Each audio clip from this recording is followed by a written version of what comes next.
Hello नमस्ते welcome back to my another reaction भिडियोमा यहाँलाई स्वागत छ र म राजु अनि यहाँले हेर्नुहुन्छ RT react channel. So guys आज पनि म आइसकेको छु अर्को रमाइलो फन्नी यो के भन्छ नि चुनाव सकिसकेपछिको चाहिँ रमाइलो भिडियोहरू फन्नी भिडियोहरू लिएर आएको छु। आज चाहिँ हामी कपिल शर्माको फन्नी भिडियोहरूलाई लिएर आएको छु होइन, डाइरेक्टली हान्ने के सटर हान्ने भिडियोलाई। सो ढिला नगरिकन भिडियो स्टार्ट गर्न चाहन्छु। यहाँहरूलाई त्योभन्दा पहिला यहाँहरू मेरो च्यानलमा नयाँ हुनुहुन्छ भने सब्सक्राइब गर्न चाहिँ नबिर्सनु होला।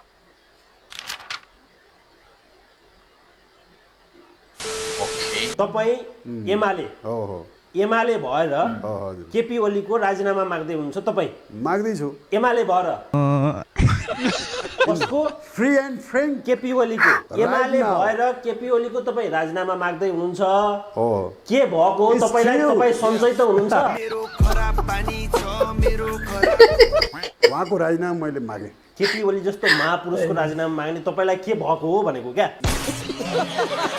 उहाँले राजीनामा दिएन भने देश पनि सकियो, पार्टी पनि सकियो, उहाँ पनि सकिनुहुन्छ, हामी पनि सकियो। हामी लामो हामीभन्दा त उहाँहरू एमाले सकिन बाँकी छ र?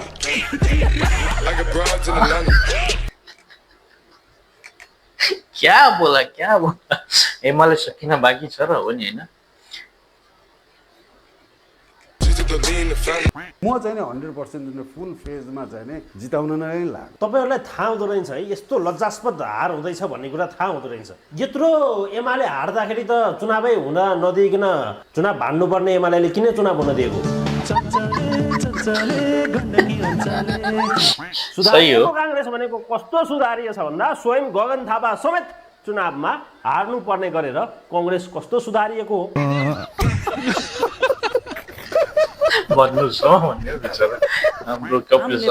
जिल परेका छन् है। गगनजीले चुनाव हारिरहँदा के भन्दा जनताले परिवर्तन चाहेको नि? होइन होइन, आम नेपाली जनता जिल परेका होइनन्, जनताले जिल पारेका हुन्। तपाईँ गगन थापाको नेतृत्वमा चुनावमा जाँदाखेरि जनताले हो नि हैन, शेरबहादुर सबैजना सबै प्लान भए चाहिँ कांग्रेस माटोमा जनताले नै जिल पार्नु। अब पहिला कांग्रेसका बुढा धेरै एमालेका कुरा धेरै भन्थे। अब यसरी भन्ने हो भने एमालेका कुरा धेरै, कांग्रेसका बुढा धेरै, रासोपाका बुढा धेरै भन्ने भयो अहिले। अरू मान्छेहरू फेसबुकमा हुनुहुन्छ, अरू सामाजिक सञ्जालमा रमाइराख्नु भएको छ। फेसबुकमा तपाईँ कम हुनुहुन्छ र?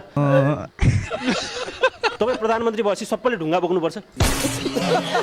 यस्तो छ, त्यो पनि फेरि कुन मुडमा कसरी प्रश्न सोधिएको हो भन्ने कुरामा छ। फेरि प्र्याक्टिकल्ली यहाँ ढुङ्गै बोक्न जानुपर्ने हो कि हामी यो माइक साइड छोडेर फेरि दैनिक तपाईँले माइक समाएर हुन्न भाइ जाऊ ढुङ्गा बोक भन्नु नि हो कि भन्ने फेरि चिन्ता लागेको? त्यस्तो होइन। सरकारको नेतृत्व तपाईँको अध्यक्ष केपी शर्मा ओलीले गर्नुभएको थियो। अस्ति भर्खरै जनताले लखेटेर हेलिकप्टरबाट भागेका तपाईँहरू अहिले कुन मुख देखाएर भोट माग्दै हिँड्नु भएको छ?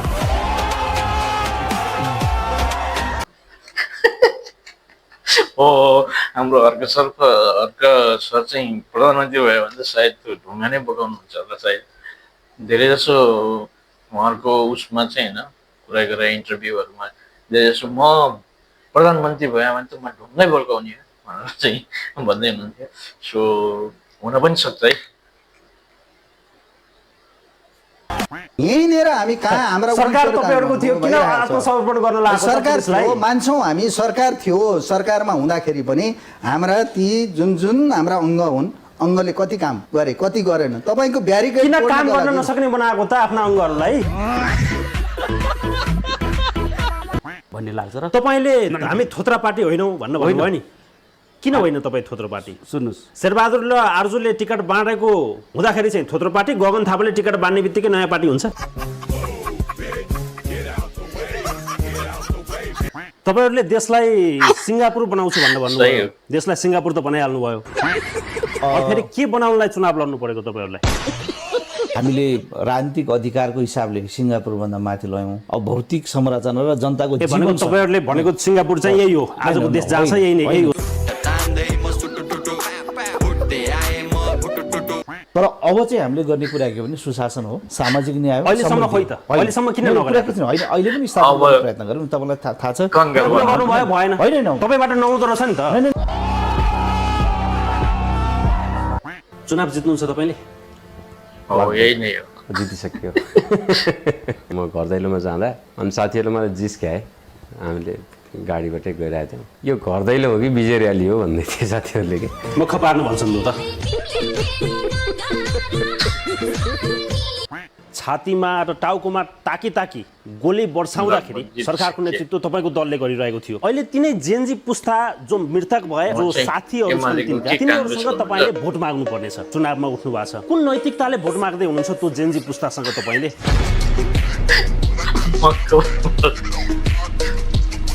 रियलाइजेसन छ अनि उही दम्ब उही घमण्ड त्यो 23 गतेको दिन ल्याउनु पर्ने र त्यो आन्दोलनमा जानुपर्ने बनाएको तपाईँकै पार्टीले होइन, तपाईँहरू जस्तै पार्टीहरूले होइन भनेको। अहिले एमालेको सभाहरू तपाईँको पार्टी अध्यक्षले सम्बोधन गर्ने गरेर जस्तो भनेको हामी घर टु घर, होम टु होम, होइन, पर्सन टु पर्सन हामी यही अभियानमा छौँ। के अध्यक्षज्यू झापा छोड्न नहुने अवस्था आयो? आचार संहिताभित्र गएर 25-30 लाखमा पनि चुनाव लडिन्छ अहिले प्रतिनिधि सभाको चुनाव। 25-30 लाख रुपियाँको खर्च भनेको तपाईँको आफ्नै खर्च हो कि व्यापारीले दिएको? तपाईँहरू कुन नैतिकताको आधारमा जेनजी पुस्तासँग भोट माग्नुहुन्छ भनेर प्रश्न गरिरहेका छन् के जवाफ दिने होला? त्यो जवाब हामीसँग छ नि, हामीसँग छ, किनभने हामीले उहाँहरूको जायज मागहरू हामी भनिराखेकै छौँ। त्यो उहाँले ठिक आवाजहरू चाहिँ उठाउनु भएको थियो। उनीहरूको मागको अपनत्व नेपाली काङ्ग्रेसले लिएको छ। यसो भन्दाखेरि आफै बोक्सी आफै धामी हुँदैन? तपाईँले नेसनल टेलिभिजनको पर्दामा बसेर पत्रकारिता कम, रासोपाको राजनीति ज्यादा गर्नुभयो र त्यो नेसनल टेलिभिजनको पर्दालाई तपाईँले रासोपाको राजनीति गर्नको लागि दुरुपयोग गर्नुभयो। पत्रकारिताको आवरणमा सबैभन्दा खतरा त के हुन्छ भन्दाखेरि चाहिँ जब पत्रकारले राजनीति गर्छ, देख्दा आवरण चाहिँ खोल पत्रकारको छ तर गर्छ राजनीति, त्यो चाहिँ सबैभन्दा खतरनाक हुन्छ। त्यस्तो पात्र हो राजीव खत्री। सुधारिने मौका त सबैले पाउनुपर्छ। सुधारिने हामी सुधारिन्छौँ भनेकै छौँ। अब अहिलेसम्म नसुध्रिएको यो काङ्ग्रेस अब सुध्रिन्छ भनेर चाहिँ कसरी विश्वास गर्ने हो? अनि सुधारिएको भनेको के हो त? पहिला शेरबहादुर देउवाले र भाउजूले टिकट बाँड्दाखेरि चाहिँ नसुधारिएको, अहिले गगन थापाले टिकट बाँड्ने बित्तिकै सुधारिएको हुन्छ काङ्ग्रेस? यो मुलुक बनाउने तपाईँले अघि नै भनेको समृद्धिको चाहना, हामीसँग सङ्ग्रहित इच्छाको रूपमा रहेको समृद्धिको चाहना अगाडि बढेको चाहिँ हाम्रो जुन पहिले गरेर समृद्ध बनाइहालेको भए हुन्थ्यो नि त, किन नगरेको? कसरी विश्वास गर्नु? तपाईँको भिडियो अहिले रिसेन्टली भाइरल भइरहेको तपाईँलाई थाहा नै होला। एउटा डमीसँग भोट मागिरहनु भएको छ तपाईँ, त्यो डमीसँग भोट मागिरहेको भिडियो त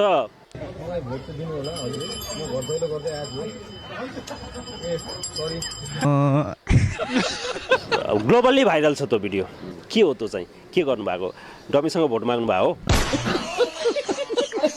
तपाईँहरूले कहिले सूर्यमा भोट माग्नुहुन्छ, कहिले रुखमा भोट माग्नुहुन्छ, कहिले हँसिया अथाडोमा भोट माग्नुहुन्छ, अहिले त्यो पनि छोडेर तारा भनेर तारामा भोट माग्नुहुन्छ। अब अर्को चुनावमा फेरि केमा भोट माग्ने त्यो थाहा छैन। त्यही भएर तपाईँहरू बिल्कुल नयाँ हुनुहुन्छ, तपाईँहरू फरक हुनुहुन्छ। सुशासन कायम गर्न सक्नुपर्छ है भन्ने कुरामा हामी मिल्नुपर्छ। अब यहाँ कस्तो भने हामी सबै सुशासन कायम गर्नलाई मिल्नुहुन्छ, फेरि सुशासन कायम गर्नलाई नै फेरि फुट्नुहुन्छ, छुट्नुहुन्छ। होइन, चुनावमा यत्रो हार बिहोर्दैछ भन्ने थाहा भएपछि त चुनाव भान्ने पो हो त, किन चुनाव हुन दिएको एमाले? तपाईँले हेर्नुहोस् त, हाम्रो चाहिँ सम्पर्क कार्यालयहरूमा केपी ओलीको फोटो त छैन। बिचरा एमाले नेपालको ठुलो पार्टीको विधान महाधिवेशन भएको 2-3 दिनभित्र चाहिँ त्यस्तो घटना हुन्छ भन्ने कुरो छनक पनि नपाउने मान्छे प्रधानमन्त्री हुन्छ र भने तपाईँलाई कस्तो लाग्छ हो? तपाईँ एमाले होइन भने हो नि, यस्तो पनि एमाले हुन्छ? एमाले भएर सत्य कुरा बोल्न पाइँदैन। एमाले पनि सत्य कुरा बोल्ने, एमाले पनि सत्य कस्तो सिधै भने कि चुनाव हार्नुहुन्छ भनेर सिधै कस्तो भने लभली कुरा बोल्ने हुँदाहुँदै गृहमन्त्रीको भन्यो उहाँकै तपाईँको चाहिँ नि के अरे त्यो कानुन मन्त्री होइन, के अरे कानुन के अरे सल्लाहकार, यी सारा कुरा गर्दाखेरि बालनले नै बनाएको सरकार हो। तपाईँ आफै त्यति बेला तपाईँ आफै प्रधानमन्त्रीको दौडमा हुनुहुन्थ्यो। तपाईँ आफै प्रधानमन्त्री बनेको भए तपाईँ एउटा नगरको प्रमुख प्रधानमन्त्री बन्नको लागि चाहिँ समस्याको कुरा भएन। अब बालनसँग जेनजीहरूको सदा सहायता थियो र कोअर्डिनेसनमा सरकार बन्यो भन्दाखेरि किन टाउको दुखाउनु पर्यो र? एमाले पनि सत्य कुरा बोल्ने। मेरो अघिको प्रश्न चाहिँ के हो भने तपाईँ 5 वर्ष प्रतिपक्षमा बस्नुहुन्छ। मैले बुझेँ कि तपाईँलाई सरकार चलाउँछौँ, काम गरेर विश्व रेकर्ड राखेको छु मैले। तपाईँ कसैले राखेको छ? के को रेकर्ड? विश्व रेकर्ड राखेको छ। तपाईँले थाहा पाउनुहुन्न, पत्रकार होइन तपाईँ? खालि के कोटाएर बस्नुहुन्छ भनेर सोध्नु मिल्दैन र मात्र। गगन थापा लगायतको टिमलाई रणनीति बनाउनको लागि तपाईँले कार्यालय सञ्चालनको लागि त्यो घर दिनुभएको रहेछ। त्यो घरको घरबेटी पर्नु भएछ, ठिक हो? ठिक भन्दैछु? एकदम ठिक हो। तपाईँ घरबेटी पर्नु भएछ, त्यही कारणले तपाईँले टिकट पाउनु भएछ ट्रक्क कास्की क्षेत्र नम्बर 1 को। नत्र तपाईँ टिकट पाउने मान्छे होइन रे। अहिले केपी ओलीको फोटै हटाउनु पर्ने दिन आएको हो एमालेलाई। निर्वाचनको बेलामा जो उम्मेदवार हो हैन, उसैका प्रतिबद्धताहरू हुन्छन्, उसैका फोटा रहन्छन्। एक केन्द्रीय घोषणापत्रमा पनि त्यति बेला पनि कसैका फोटा थिएनन्, कुनै लिडरसिपको फोटो थिएन। त्यसकारणले यो के कुरा भन्दा समाज भड्काउन सकिन्छ भन्नेतिर नजानु न तपाईँहरू। कस्तो कुरा गर्नुहुन्छ? नो नो नो अहिले खासमा खेती यही भइरहेछ कि यो प्रश्न गर्ने कुरा समाज भड्काउने कुरा हो भनेको के? होइन होइन होइन, म हामी नि बुझ्छौँ नि, हामी बुझ्दैनौँ र। के बुझ्नुहुन्छ? यो व्यवस्था ल्याइदिए कि अब काङ्ग्रेसले चाहिँ को नेतृत्वमा भएको उहाँहरू उठ्नुभएको छ, उहाँहरूले भोट माग्नुभएको छ, जाति नै गर्नुभएको छ। सबै मान्छेले घन्टीलाई भोट दिन्छन्, हामीलाई आपत्ति के भयो त नि? उहाँले शासन चलाउनुहुन्छ, उहाँका यत्रो वर्ष हामीले चलायौँ, फेरि उहाँले शासन चलाउनुहुन्छ, के भयो त हामीलाई? होइन के प्रश्न गर्नु? उहाँले गर्नु के भयो त?